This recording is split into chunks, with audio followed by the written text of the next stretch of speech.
जन्मांतरे भवित पुण्यम तदा भागवतम लवेत। जिस कथा को आप सुनने के लिए बैठे हैं, जन्म जन्मांतर के पुण्य होते हैं, तब ही ये कथा सुनने का सौभाग्य प्राप्त होता है। यहाँ छोटे छोटे बच्चे बैठे हैं, मुझे भी अपना बचपना याद आता है। ऐसे ही हम छोटे में कथा सुनने को जाते, उसमें कथा सुनने का भाव नहीं होता तो पंजीरी मिलती थी लास्ट में।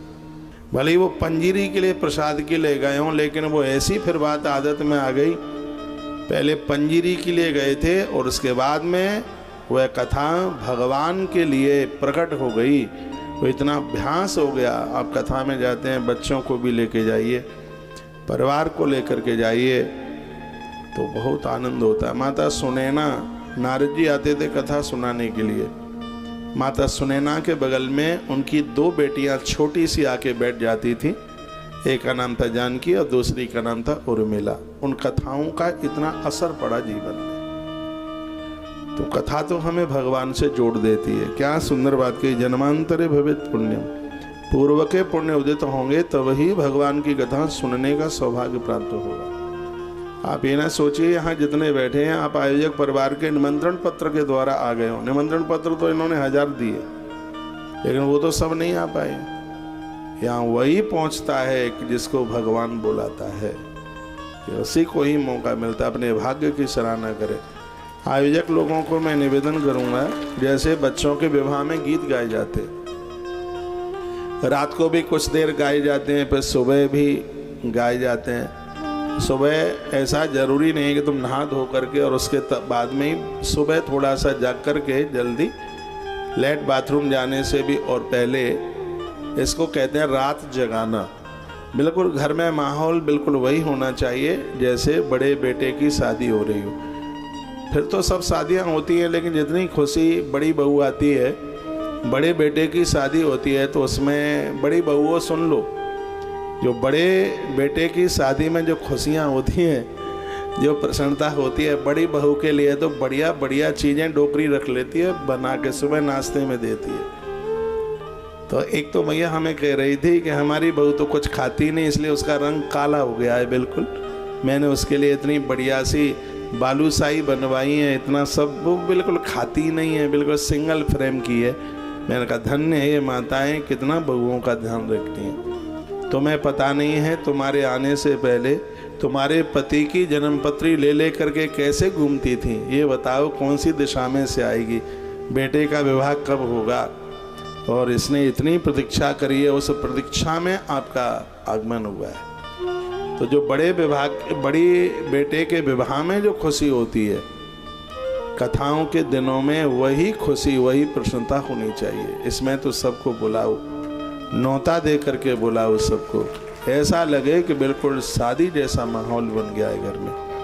हाथ में मेहंदी लगाओ, मेहंदी रचाओ, आओ मेरी सखियों मुझे मेहंदी लगा दो, मुझे श्याम सुंदर की दुल्हनियाँ बना दो। आओ मेरी सखियों मुझे मेहंदी लगा दो। सत्संग में मेरी बात चलाई, सदगुरु ने मेरी कीनी सगाई, कोई तो आके हथलेवा करा दो। आओ मेरी सखियों मुझे ऐसा सजा दो, मुझे श्याम सुंदर की दुल्हन बना दो। तो ऐसा लगे कि हमारी बुद्धि रूपी रुक्मिणी भगवान के लिए हो गई है, इतना अच्छा लगे। कथा को बहुत खुशी के साथ, प्रसन्नता के साथ सुनिएगा। ये कथा कितनी दुर्लभ है। सुखदेव मुनि राजा परीक्षित को जब ये कथा सुना रहे थे तो आकाश से देवता लोग अमृत कलश कुंभ लेके आ गए। देखो कलश की कितनी बड़ी महिमा है। कुंभ कलश, सबके घर में कलश होना चाहिए, सबके घर में एक नारियल, श्रीफल, ये घर की वृद्धि करता है। श्रीफल माँ दुर्गा जी पर फोड़ करके चढ़ा देते हैं तो मैया धन दे देती है, संपदा दे देती है। एक ऐसी माँ भवानी ही है जिसके दरबार में नारियल फोड़ के चढ़ाया जाता है, और सब जगह गुरुजनों के सामने श्रीफल साबुत चढ़ाया जाता है, महादेव के सामने साबुत, और भी जितने भी देवताओं के सामने है श्रीफल।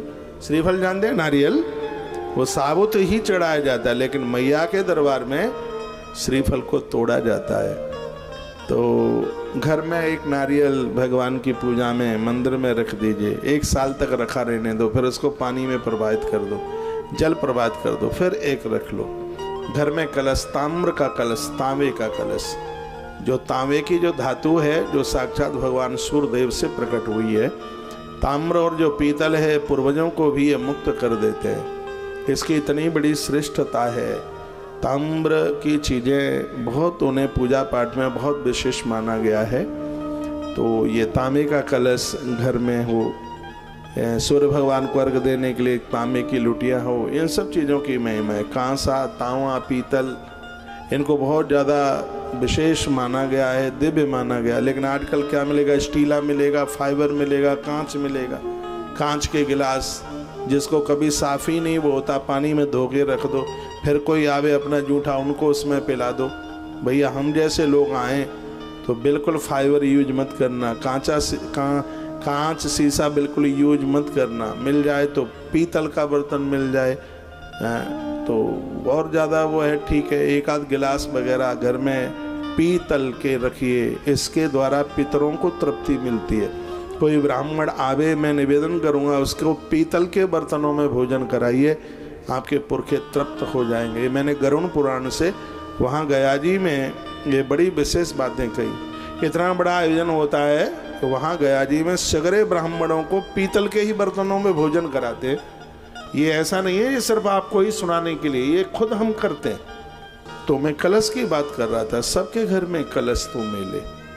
जब भी आपके घर में पूजा होती है तो ये नहीं कि बाजार भागे भागे भागे जाओ। जो धातु का जो कलश है, एक कलश उसको कई बार पूजा में का जिंदगी भर उसको पूजा में आप रख सकते हैं।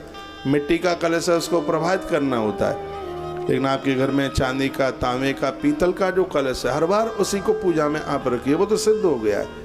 जैसे एक आसन, एक माला, एक देवता, उसी प्रकार से एक कलश, उस कलश को बार बार उसको आप पूजा में रख सकते हैं।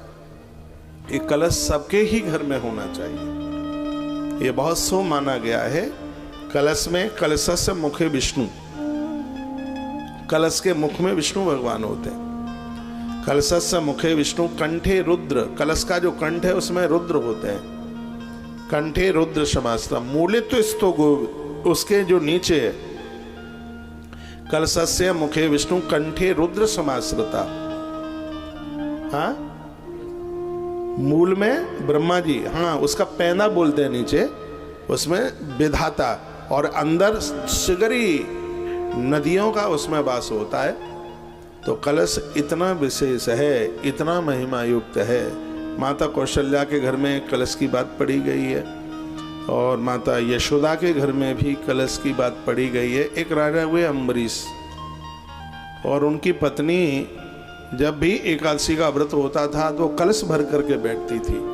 तो कलश के द्वारा परिवार का आयुष्य बढ़ता है, उम्र बढ़ती है।